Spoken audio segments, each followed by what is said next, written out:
mais da arte orgânica. Fiquei encantada com isso. Fala aí pra gente, qual é a Na verdade, essência voltando às cavernas, né? Que daí eu venho pesquisando como que é feita a têmpera. A têmpera era feita à base de ovo, por isso que a gente não tem as pinturas dos gregos e dos romanos. O que sobrou? Sobrou a arquitetura, sobrou a escultura e alguns registros escritos. Mas a arte em si não, porque ela era muito vulnerável ao tempo. Então a têmpera é feita à base da gema de ovo com pigmento. O que é a terra de Siena? É a cor da cidade de Siena, na Itália, onde são feitas os telhados, a Siena é lindíssima por causa da cor. Então a tinta terra de Siena é porque vem da terra, do pigmento terra. E aí tem todo esse processo de como elaborar a terra, como fazer ela se transformar em pó, depois em líquido. Então o que você precisa para unir a terra e colar em uma superfície, né, para ela aderir. E a gema do ovo é que fazia isso, então eles usavam gema de ovo. Até a gente ter o advento do petróleo e as nossas tintas acrílicas. Você dizia que a tinta acrílica, essa que nós utilizamos, ela tem um impacto muito grande na questão ambiental. Como é isso? Essa é uma questão que eu nunca pesquisei muito, porque, enfim, mas já aconteceu de artistas e amigos meus terem problemas seríssimos de contaminação. Por exemplo, o azul cobalto é um veneno para certas pessoas. O Portinari, quando ele tem a última fase da vida dele, ele vai trabalhar muito com lápis e muito com outro meio sem ser a tinta, porque a tinta era altamente venenosa para ele. Foi a tristeza da vida, da carreira dele, que ele teve que mudar o meio como ele se expressava, que era tinta para lápis e, enfim, uma forma que não fosse altamente tóxica. A tinta óleo é altamente tóxica, que hoje em dia, quando a gente trabalha nos ateliês com criança, a gente usa coisas que não têm toxicidade. Por exemplo, tem a têmpera especial para a escola, para a criança, que não é tóxica, porque os componentes são tóxicos, os metais são tóxicos, algumas pedras, né, você pode usar e vai... O azul cobalto é um dos que me vem agora, que é muito alérgico. E normalmente quando a gente é criança a gente quer provar, sentir, né? E aí, então, pensando nessa coisa toda e nesse momento que a gente tem que cuidar muito do planeta, porque todo o resíduo de tinta, esse resíduo que a gente usa nas nossas casas, nas nossas cidades, é altamente tóxico para o ambiente, para o meio ambiente. Tem um documentário aquela que procura as coisas, a história por trás, do filho do Jacques Cousteau. Lembra que a gente, quando era criança, eu assistia tudo sobre isso. E ele fez um documentário por que os pássaros não estavam mais conseguindo se reproduzir, justamente naquelas ilhas do Havaí que durante a Segunda Guerra Mundial eram os postos de abastecimento do exército americano no Pacífico. Eles largaram tudo, a guerra acabou e eles deixaram aquelas ilhas, as pequenas ilhas com os aeroportos e tudo isso. Então as gaivotas vão lá, elas se alimentam, né, lógico, dos peixes, mas entrou um produto, uma pequena tampinha de caneta, caiu na água, colorido, o peixe, pá, vem a gaivota, come peixe. Então a tampinha continua. E quando ela vai se reproduzir, fazer seu ninho nessas ilhas, elas também fazem ninho nas instalações. E aí tem essa tinta que eles usavam, a tinta branca, a tinta cinza, que é altamente poluidora e contaminante. E eles morriam intoxicados, então ele levantava só a carcaça do bicho e caía um monte de plástico, isso já há muitos anos atrás.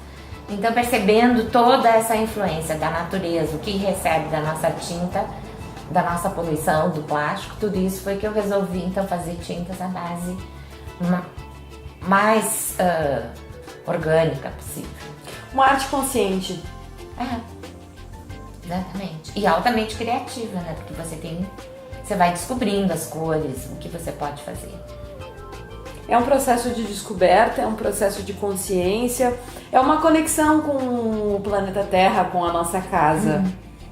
E é interessante que eu percebo... De profundo respeito, né? Justamente. Como você vai respeitar, como você vai tratar com essa nova geração, sabe? Esses novos mestres que estão chegando aí. Se a gente não deixar nada de bonito para eles, né?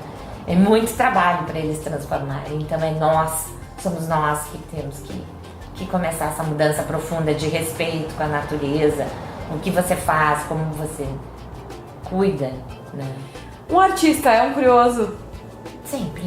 Condenado à curiosidade. O que seria de nós, né? Sem a curiosidade, sem o explorar, sem o perguntar, sem o que fazer. Justo.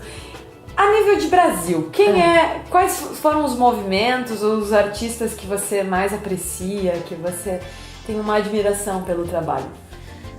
Ai, tanta gente, sabe? Tanta gente maravilhosa. Me vem agora muito o trabalho da Anita Malfatti, que ela foi estudar nos cânones e nas escolas de arte na Europa, se inteiraram o Pasquete também, vários outros artistas, mas eu vejo a Tarsila como uma pessoa que mostrou realmente qual era a nossa, sabe, o que era o Brasil, o que era viver. Sabe, veio todo o movimento da antropofagia, de tudo, sabe? É lindo demais a transformação que ela contava, todas as nossas influências das nossas raças, do índio, do negro e da nossa transmutação para um país maravilhoso. Ela via isso, as cores, o trópico, como que é esse calor que a gente tem aqui. O Brasil é uma grande mistura, né? Um caldeirão de culturas. Isso é fantástico para um artista, porque você tem referências maravilhosas, não é mesmo? Ser brasileiro é um privilégio no mundo da arte, não acha? Sem dúvida. Só o que os nossos índios fizeram e ainda fazem, sabe? Algumas pessoas classificam que os nossos índios não tinham conhecimento e não tinham, enfim, artisticamente os objetos. De algumas tribos, sim. Mas outras tribos, por exemplo, que nem as tribos do Nordeste, que tinham as cerâmicas com desenhos geométricos de uma coisa fantástica, fabulosa, que essa foi a pesquisa também que a Anita Malfatti fez, né, no povo daqui que vivia aqui. O impressionismo também surgiu por causa da arte rupestre, das máscaras africanas e também das xilogravuras que vinham embalando do papel que os chineses não usavam, mas que embalavam então as porcelanas. Então dessa arte mais simples é que veio todo outro movimento. E esse é o movimento que está acontecendo agora no Brasil. Também a influência de fora, né? Do que a gente tem, que está sendo usualmente feito no mundo inteiro, é a questão da street art aqui no Brasil, que está super bonita e que é um dos países, justamente por essa alegria e essa facilidade, que tem um desenvolvimento fantástico. É uma coisa lindíssima que está acontecendo aqui. E eu acho que as raízes nossas, assim, que a gente vem de colonização, né? No caso da nossa cidade italiana, mas temos muito alemão, temos muitos japoneses e toda a influência da nossa terra, que a gente vibra. O nosso país tem uma terra muito, muito interessante. Nós temos a Amazônia, a exuberância da natureza aqui. Eu acho que esse é um encantamento. Se a gente for ver todos os primeiros quadros que a gente encontra nos museus do Rio de Janeiro, como era realmente o retratar. Eles retratavam a colônia, né, de Portugal. Eles retratavam as paisagens da Lapa, do Rio de Janeiro, como era viver lá, sabe? Depois veio a missão francesa para o Brasil, então eles mostravam o índio, o escravo, o português, como funcionava isso. E por aí vai o nosso desenvolvimento todo. Então, é muito interessante porque nessa época você tem movimentos que se manifestaram em várias partes do mundo em um período em que a comunicação era muito deficiente, né?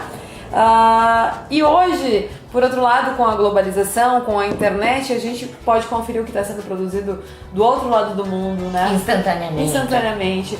Como esse instantâneo tem refletido na arte? Você acha que o mundo está produzindo o mesmo movimento ou que as coisas continuam bem peculiares, assim, cada nação produzindo sua arte, ou as coisas estão se misturando?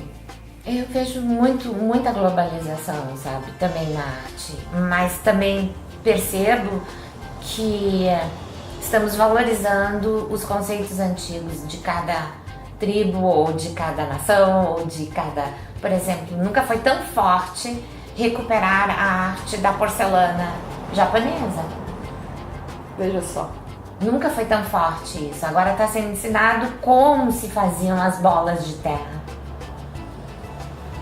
Talvez porque... e tá parecendo essa aqui não tem confusão, que tá muito confuso, que ninguém sabe o que faz. Não, é justamente esse o grande momento que a gente está vivendo. Todo mundo pode fazer o que quiser, mudar conhecer outra forma de se expressar. Essa é o grande barato, é a pluralidade que tem. Eu imagino que até o advento da internet havia uma grande curiosidade nas pessoas em saber o que tinha no mundo, né? Uhum. Agora a gente tem isso, a gente tem essa possibilidade de ver tudo que o mundo produz sem sair de casa.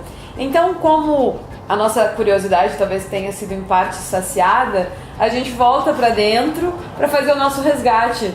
Uhum. Talvez isso... Faz sentido isso? Completamente.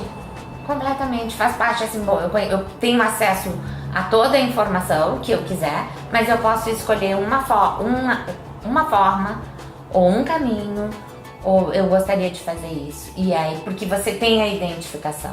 Dessa forma eu consigo me expressar melhor. Seja em teatro, em fotografia, em artes plásticas. O que você acha dessa conversa que o ser humano tem com a sua arte? Assim? O que você acha que existe entre o desenho e o desenhista, entre o escultor e a sua escultura? Qual é a relação que existe aí?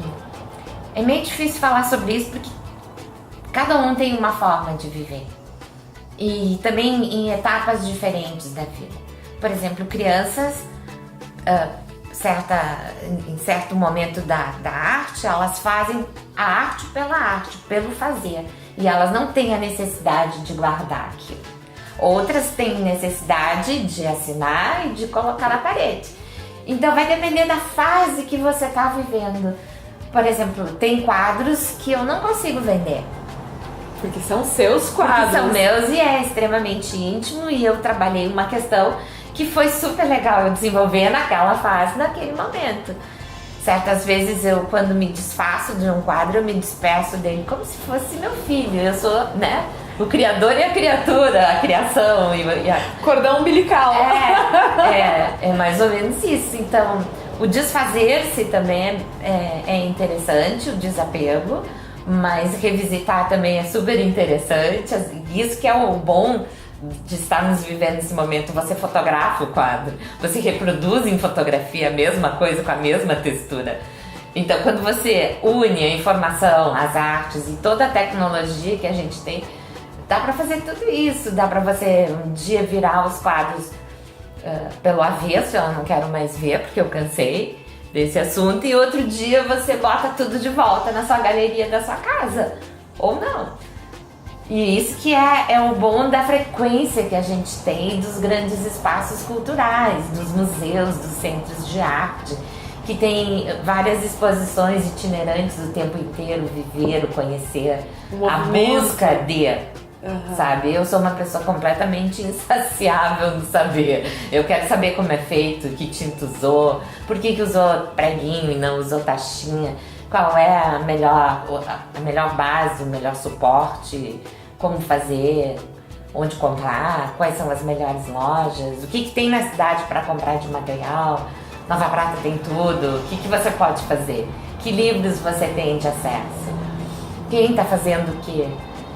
Isso a curiosidade também é uma coisa que nos leva sempre a mudar e refletir. E eu também gosto de revisitar trabalhos que eu fiz antigamente, e revisitar usando novamente aquela técnica. Por que não? Porque agora eu tenho uma carga imensa de conhecimentos depois que eu fiz aquele quadro há um tempo atrás. Então eu tenho tudo que eu elaborei e todas as técnicas que eu aprendi. Então, toda vez que um artista ou que um aluno revisita né? É muito interessante porque você faz uma nova leitura. Fantástico!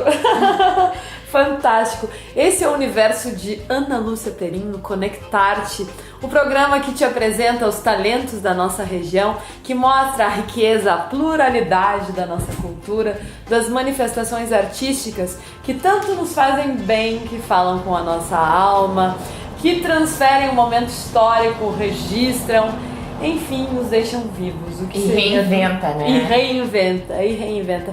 É mágico, é bonito. Eu te convido a conhecer a arte, a se identificar, a experimentar. Por que não? Não é mesmo? Venham conhecer o ateliê também, vocês vão gostar. Maravilhoso! Logo, logo vocês vão ver as maravilhas de Ana Lúcia Perim.